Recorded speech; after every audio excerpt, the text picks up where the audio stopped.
Bora, lindezas, para procariontes, parte 2. Vamos lá, então. Seguinte, agora nós vimos na aula anterior sobre as características gerais, vimos sobre a estrutura e morfologia das bactérias, perfeito? Então agora nós vamos começar aqui com reprodução. Primeira coisa, as bactérias não se reproduzem sexuadamente. Ó, não, deixa eu pegar aqui. Ó, não se reproduzem sexuadamente. Aí tem gente que fala que reproduz. Tem lugares, um ou outro, né? Que, algumas referências pode até colocar isso. Mas aqui, essa informação que eu acabei de colocar, que eu coloquei para vocês aí, está no livro de Rees, página 572, que é a biologia de Campbell. Sônia, 2, página 113. Amabis, 2, página 90. Beleza? Então, tudo isso que eu acabei de falar para vocês aí está em referência bibliográfica. Não estou falando de onde eu tirei do nada, tá? Então, porque às vezes você vai encontrar aí alguém falando que tem bactéria tem reprodução sexual. Tá? Mas já a gente volta a falar um pouquinho disso.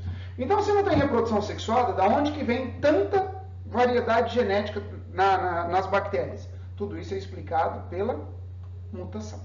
Então, elas se reproduzem por divisão binária. Ou seja, onde uma bactéria, ela começa o processo de duplicação do material genético, duplica o material genético, começa a formar um septo entre as duas, e eu tenho duas células idênticas aqui. Beleza? Essas células, elas são colocadas como clones. Elas não serão clones, claro, se ocorrer uma mutação. Presta atenção numa coisa. Ó, uma célula originou duas. Retoma comigo aqui. Olha só. Na mitose, uma célula origina duas com o mesmo número de cromossomos. Na meiose, uma célula origina 4 com a metade do número dos cromossomos. Então, essa divisão aqui, ela é uma mitose ou uma meiose?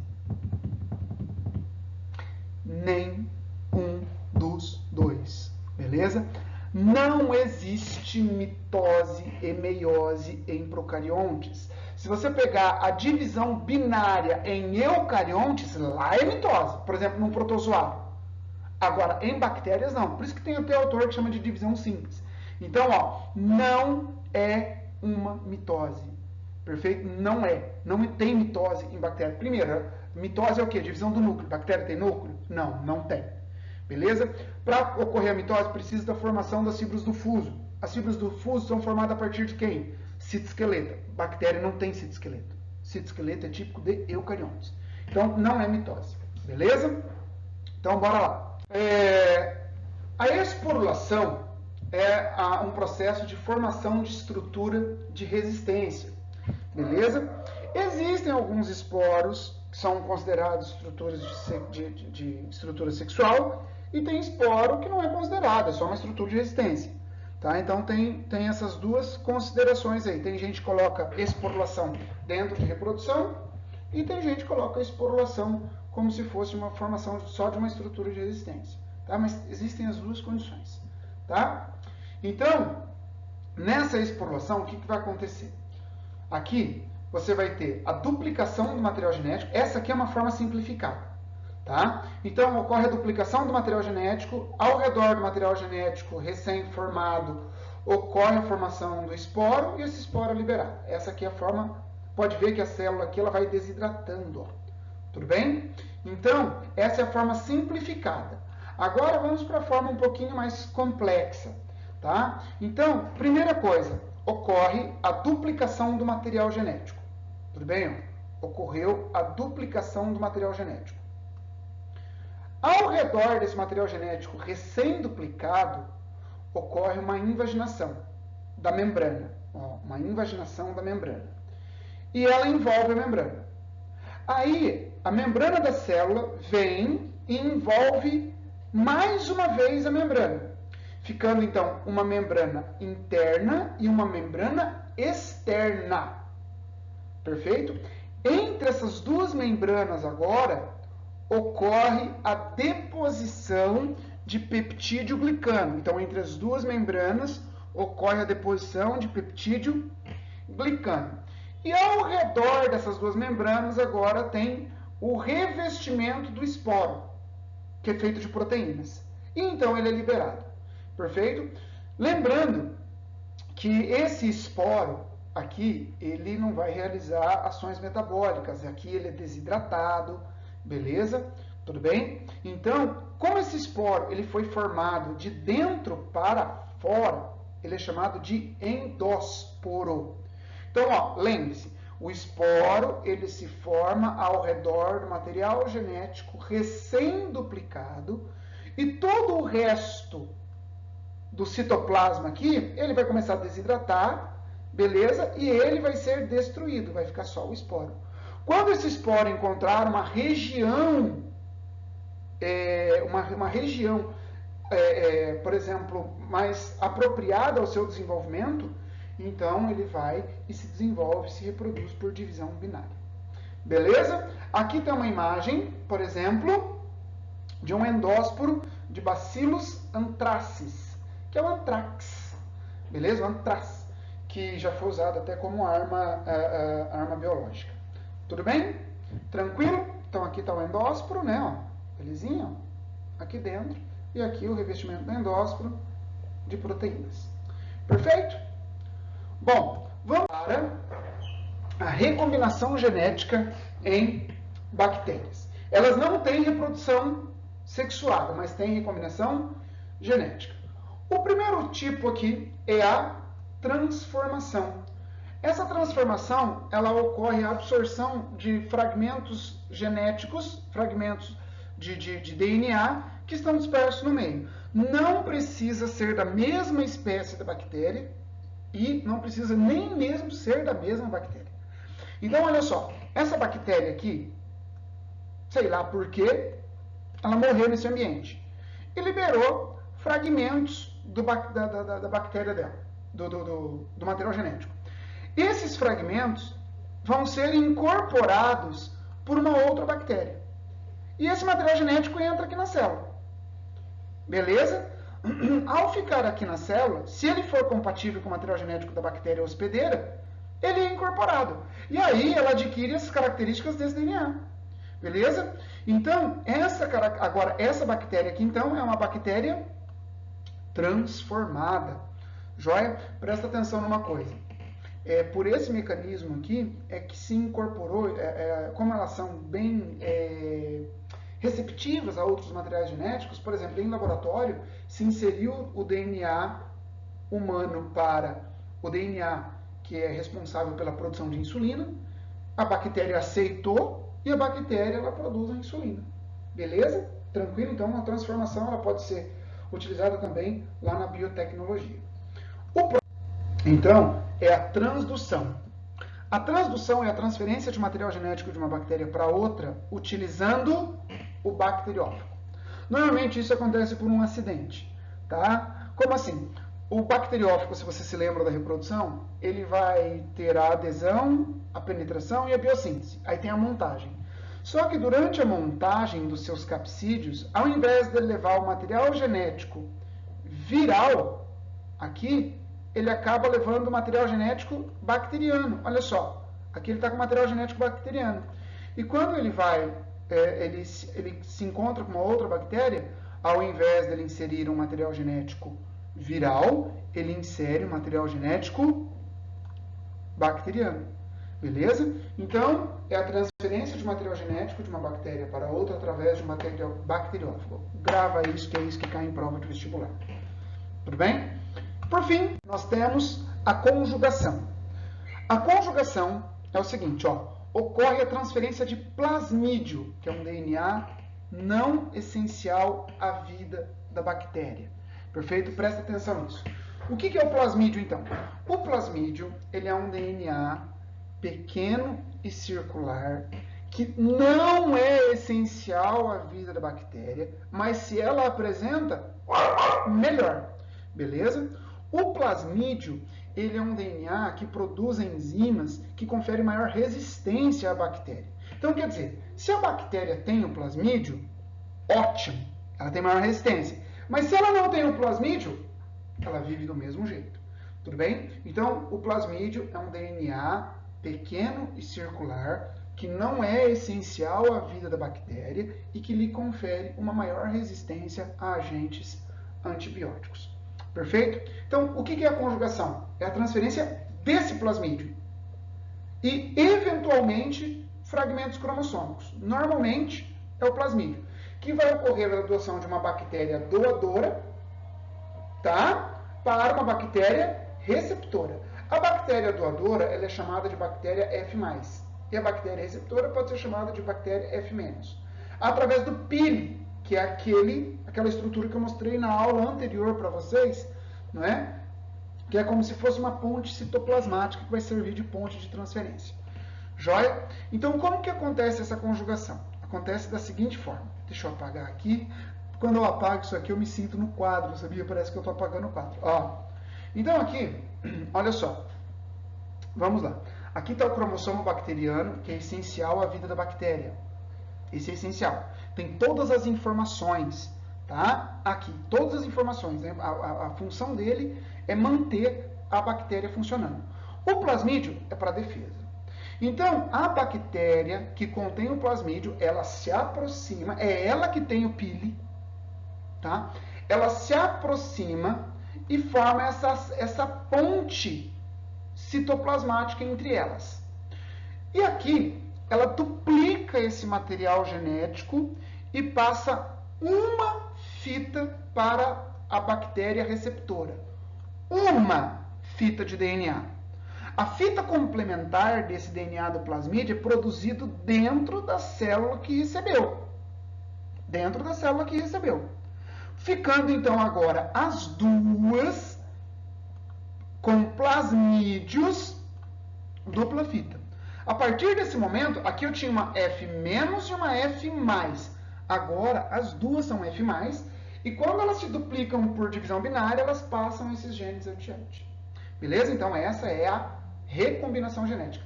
Antigamente, eles tratavam essa recombinação genética como reprodução sexuada, a conjugação como reprodução sexuada. Tá?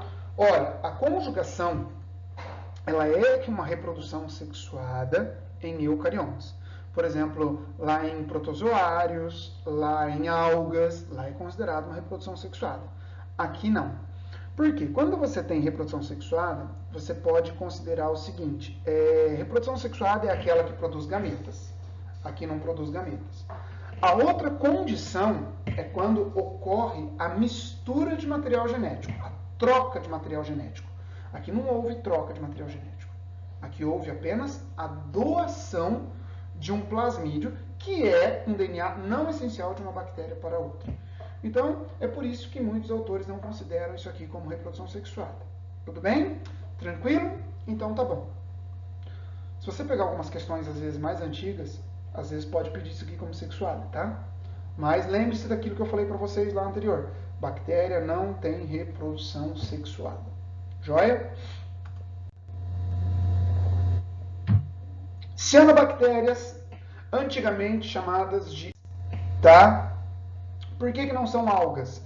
Não são algas porque elas, primeiro, são procariontes.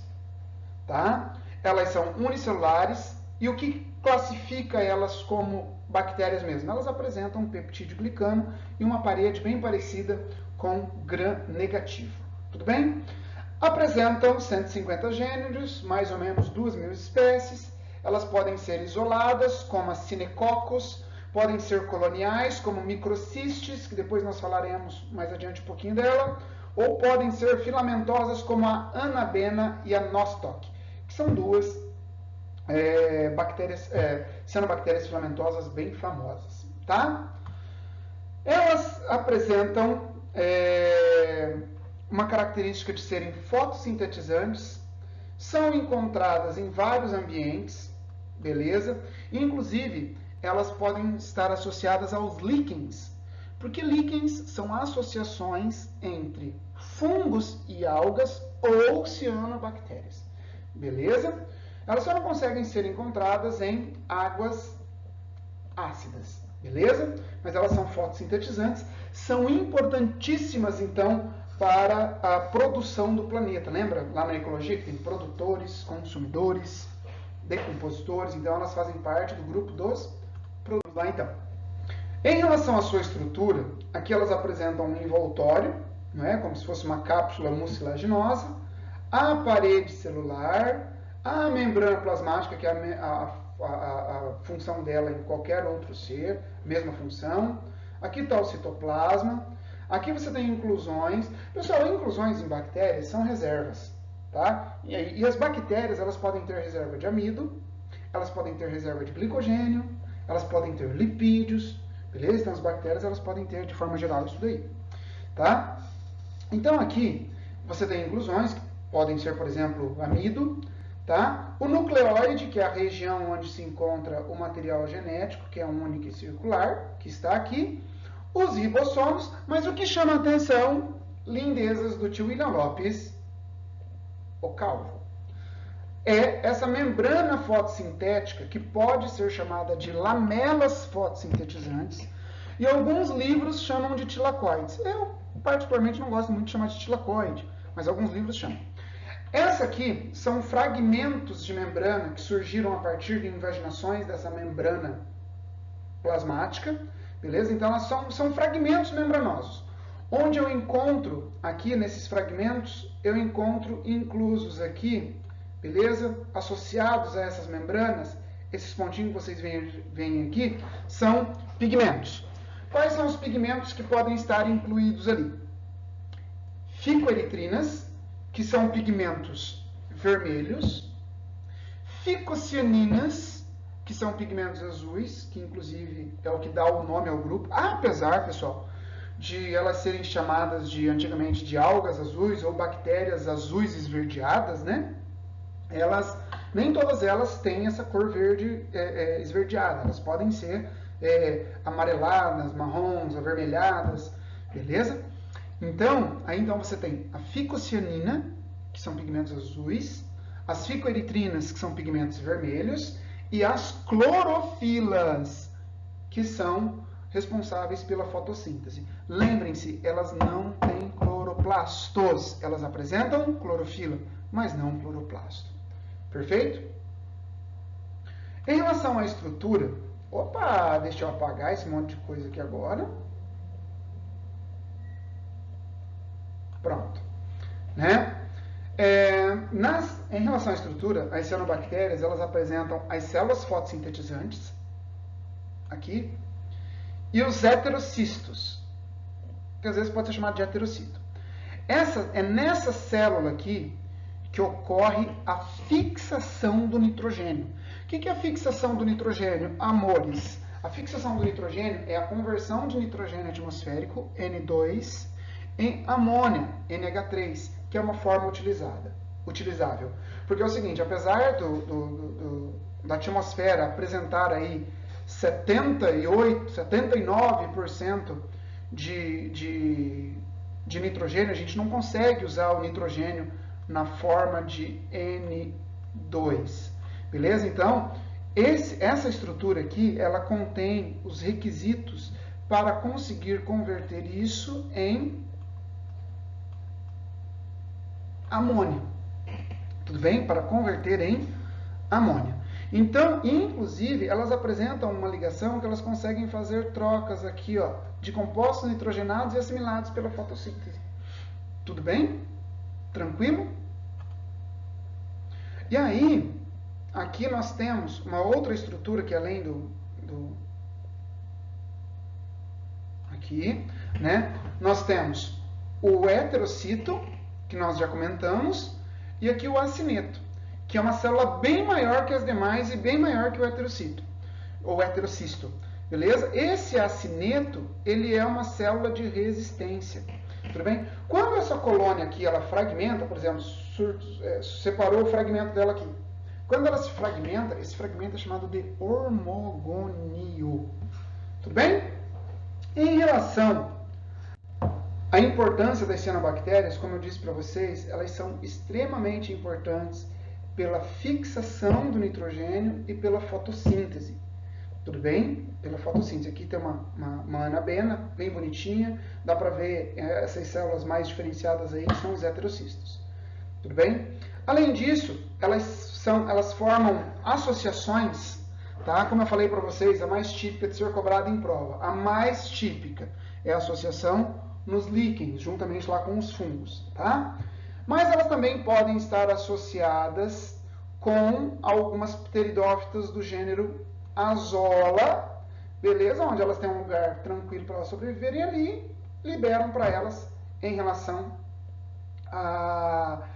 libera compostos nitrogenados para ela. Outras também são os antóceros. Quem são os antóceros? São briófitas. Aqui, por exemplo, você tem câmaras com ciano do grupo Nostoc aqui dentro, e elas têm essa associação mutualística, né? Tudo bem? Aqui para elas. E também, em alguns lugares, por exemplo, como o México e a África, principalmente no Cazaquia Solar, elas costumam comercializar, né, extratos aqui dessa cianobactéria chamada espirulina, que é rica em proteínas. É como se fosse um suplemento alimentar aí, beleza? Então ela é muito utilizada. Além disso, aqui no Brasil nós tivemos um escândalo em 1996 em Caruaru, tá, em uma clínica de hemodiálise, né, que a água dela estava contaminada com microcistis aeruginosa, que produz uma cianotoxina, beleza? Que causa hemorragias e pode, a longo prazo, causar câncer. Durante esse processo, em 1996, morreram 76 pessoas em 20 meses. Beleza? Isso teve uma grande repercussão no ano de 1996. Tudo bem? Tranquilo? Então tá. Assim, nós terminamos essa segunda parte dos procariontes. Beleza? Até mais, meus queridos.